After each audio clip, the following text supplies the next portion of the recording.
5 of the most important men in American history sat down and built the most powerful nation on earth, they also would have been absolutely insufferable in a group chat. This is that group chat. It is 1776. The American Revolution is underway. The founding fathers need to coordinate. Benjamin Franklin creates the group chat. He names it The Boys. George Washington immediately changes the name to Continental Congress Official Business Only. Oh my God, bro. Benjamin Franklin changes it back to The Boys. Washington leaves the chat. Franklin adds him back.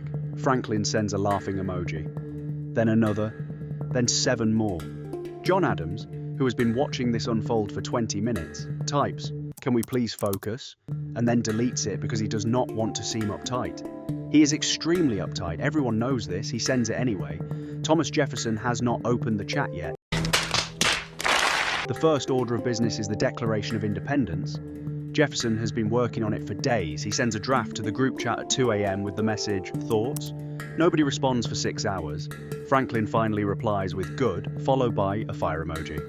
Adams responds with 4 paragraphs of edits, single-spaced, no paragraph breaks. It takes Jefferson 11 minutes to read. 3 of the suggested changes contradict each other. Adams does not notice. Washington responds with "looks good," which Jefferson is irrationally furious about because he spent 3 weeks on this document and "looks good" is what Washington says about everything. Hamilton, who was not asked for his opinion, sends 17 suggested revisions anyway. Franklin, meanwhile, has started a separate thread about whether the national bird should be a turkey. This is not a joke. Franklin genuinely believed this. The group chat derails for 45 minutes. Washington changes the group name to "Please Focus on the Revolution."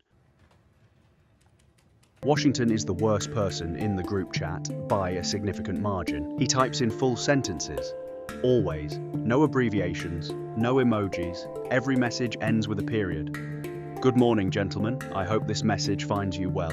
Please be advised that the British are approaching from the north. Regards, George Washington." Franklin replies with "bro." Washington does not know what bro means. He responds, "I am not your brother Benjamin, we have discussed this." Washington also has his location, sharing on permanently because he does not know how to turn it off. He also accidentally calls Franklin twice during important battles because he does not know the difference between a voice call and a message. The group chat's biggest problem is Alexander Hamilton and Thomas Jefferson, who cannot agree on anything and will not stop bringing it up in the chat. Hamilton thinks the federal government should be powerful and have a national bank. Jefferson thinks states should have more power and that Hamilton needs to mind his business. Bam! This argument happens in the group chat approximately once a week. Franklin mutes the conversation every time they start. Adams screenshots it and saves it without commenting. Washington sends a single message that says "gentlemen" and then nothing else. Somehow this works for about 4 days before they start again. The most unhinged part is that Hamilton keeps posting long threads at midnight. Full essays. 12 messages in a row. Stop it. Get some help. Jefferson wakes up to 47 notifications, all from Hamilton, explaining the merits of a centralized banking system. Jefferson's response every single time is K, 1 letter. When it comes time to write the Constitution, things get worse. Jefferson is in France during the Constitutional Convention.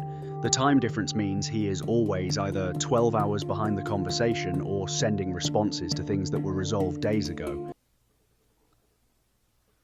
Franklin, who is 81 years old during the Constitutional Convention and should by all accounts be exhausted, is somehow the most active person in the chat. He is sending memes. Nobody knows where he is getting them. When asked, he says he made them himself. Stop the cap! Adams changes his notification settings to "do not disturb." He still checks it every 4 minutes. Everyone can see the read receipts. The founding fathers built a nation from scratch with no template, no guarantee of success, and no idea if any of it would work. They wrote documents that have lasted 250 years. They would have been completely unhinged in a group chat. Franklin would have had the best memes. Washington would have typed in full sentences until the day he died. Jefferson would have left and rejoined 17 times. Hamilton would have sent essays at 1 a.m. Adams would have muted everyone and then checked the chat every 4 minutes anyway. The group chat name, to this day, would still be The Boys. Franklin would have made sure of it.